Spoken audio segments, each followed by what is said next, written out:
అంశాలపైన ఆయనకు వివరంగా ఆయన దృష్టికి రావడం జరిగింది, మెమోరాండాలు ఇవ్వడం జరిగింది. ప్రత్యేకించి మన రాష్ట్రంలో 7 జిల్లాల్లో వరదలు వచ్చి విజయవాడతో సహా వివిధ గ్రామాల్లో కూడా చాలా నష్టం జరిగిన నేపథ్యంలో కమ్యూనిస్ట్ పార్టీగా సహాయ కార్యక్రమాల్లో కూడా మేము పాల్గొన్నాం. అదేవిధంగా ఇవాళ మేము అక్కడ గమనించిన అంశాలను కూడా ముఖ్యమంత్రి గారి దృష్టికి తేవడం జరిగింది. ప్రత్యేకించి బుడమేరు టు కొల్లేరు వరకు అన్ని చోట్ల కూడా పరిశీలన చేసిన తర్వాత స్పష్టంగా తేలింది ఏమంటే బుడమేరు ప్రాంతం అంతా కూడా ఆక్రమణకు గురయ్యింది, కొల్లేరును కూడా ఆక్రమించుకున్నారు. కాబట్టి ఈ ఆక్రమణలు తొలగించకుండా భవిష్యత్తులో ఈ ప్రమాదాన్ని నివారించడం అనేది వీలు కాదు. కాబట్టి ముఖ్యమంత్రి గారి దృష్టికి తెచ్చాము. ప్రభుత్వం కూడా దానికి సన్నద్ధతో ఉంది. ముఖ్యమంత్రి గారు కూడా సానుకూలంగా ముందుకు కూడా చెప్తా ఉన్నారు. ఖచ్చితంగా ఈ బుడమేరు ప్రక్షాళన చేస్తామని చెప్పి ఆక్రమణలను తొలగించి సజావుగా నీళ్ళని కూడా పోవడానికి చర్యలు చేపడతామని చెప్పి కూడా ముఖ్యమంత్రి గారు చెప్పడం. అదేవిధంగా ప్రభుత్వము ఈ ప్రాంతంలో వారు సహాయక చర్యలు చేపట్టారు. కేంద్ర ప్రభుత్వం నుంచి ఎలాంటి సహకారం ఇప్పటి వరకు రాకపోయినా సరే మన రాష్ట్ర ప్రభుత్వం దాతల నుండి సమీకరించినటువంటి డబ్బు, అదేవిధంగా రాష్ట్ర ప్రభుత్వం యొక్క డబ్బు కూడా ఇచ్చి ఇవాళ సహాయ కార్యక్రమాలు చేపట్టారు. మరి ఆటో వాళ్ళకి 10,000 రూపాయల వరకు మాత్రమే ఇస్తూ ఉన్నారు. మేము ప్రతి ఒక్కరికి కూడా 25,000 రూపాయలు కోరడం జరిగింది. ముఖ్యమంత్రి గారు కూడా దాన్ని పరిశీలన చేస్తాం, ఇప్పటికైతే 10,000 నిర్ణయం చేశామని చెప్పి చెప్పారు. ఆయన పరిశీలించి సహాయాన్ని పెంచడానికి ఏమాత్రం అవకాశం ఉందో దాన్ని కూడా ఆలోచిస్తామని చెప్పారు. అన్నిటికంటే ముఖ్యంగా ఎక్కడైతే పట్టణ ప్రాంతాలు ఉన్నాయో లేదా సమీప ప్రాంతాలు ఉన్నాయో ఇక్కడ సహాయక చర్యలు జరుగుతూ ఉన్నాయి తప్ప ట్రైబల్ ఏరియాస్లో గిరిజనులు నివసించే ప్రాంతాల్లో ఖచ్చితంగా ఎన్యూమరేషన్ కూడా జరగలేదు, వాళ్ళకి సహాయం కూడా సక్రమంగా అందలేదనే విషయాన్ని మేము చెప్పడం జరిగింది. గతంలో సత్యనారాయణమూర్తి గారు మా రాష్ట్ర పార్టీ సహాయ కార్యదర్శి ఆధ్వర్యంలో ట్రైబల్ ఏరియాస్లో కూడా 4 రోజుల పాటు అక్కడంతా కూడా తిరిగి వచ్చారు. ఆ అంశాలు కూడా ముఖ్యమంత్రి గారి దృష్టికి తెచ్చాము. ముఖ్యమంత్రి గారు అధికారులను పంపి ఎన్యూమరేషన్ చేయించి వారికి కూడా తగు సహాయం అందజేస్తామని చెప్పి కూడా ముఖ్యమంత్రి గారు తెలియజేయడం జరిగింది. అదేవిధంగా వరదలు రాకముందు మా జిల్లా పార్టీ కార్యదర్శి మన శంకర్ ఆధ్వర్యంలో పాదయాత్ర కూడా నిర్వహించారు. ప్రత్యేకించి తిరువూరు ప్రాంతంలో కొండూరు మండలంలో అక్కడ ఏదైతే కిడ్నీ బాధితులు ఉన్నారో వారికి మంచినీటి సరఫరా చేయాలి, డయాలసిస్ ఉంటున్న వాళ్ళందరిలో కూడా వారికి ఆర్థిక సహాయం చేయాలని చెప్పి కూడా కోరడం జరిగింది. అది కలెక్టర్ గారికి కూడా చెప్పి దాని వివరాలు తెప్పించుకొని ఆ సమస్యను కూడా పరిష్కారం చేస్తామని ముఖ్యమంత్రి గారు హామీ ఇవ్వడం జరిగింది. దీనికి తోడు అగ్రిగోల్డ్ బాధితుల సమస్య దాదాపు 6-7 ఏళ్ల సమస్య ఇది.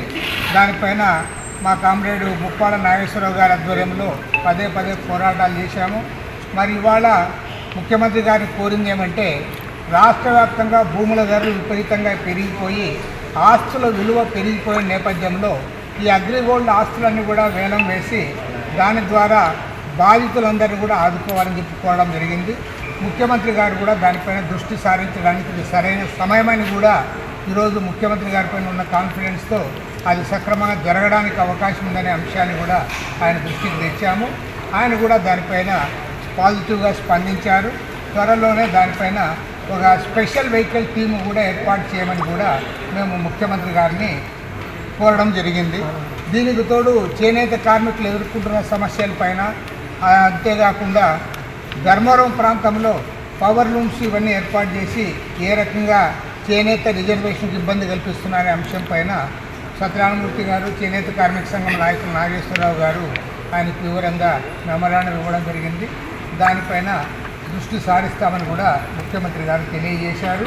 అన్నిటికంటే ముఖ్యంగా ఇవాళ పోలవరం మన రాష్ట్రానికి వరప్రసాదని, అలాంటి పోలవరం ప్రాంతంలో ప్రాజెక్టు గురించి చర్చలు జరుగుతూ ఉన్నాయి తప్ప నిర్వాసితుల గురించి మాత్రం పట్టించుకోవడం.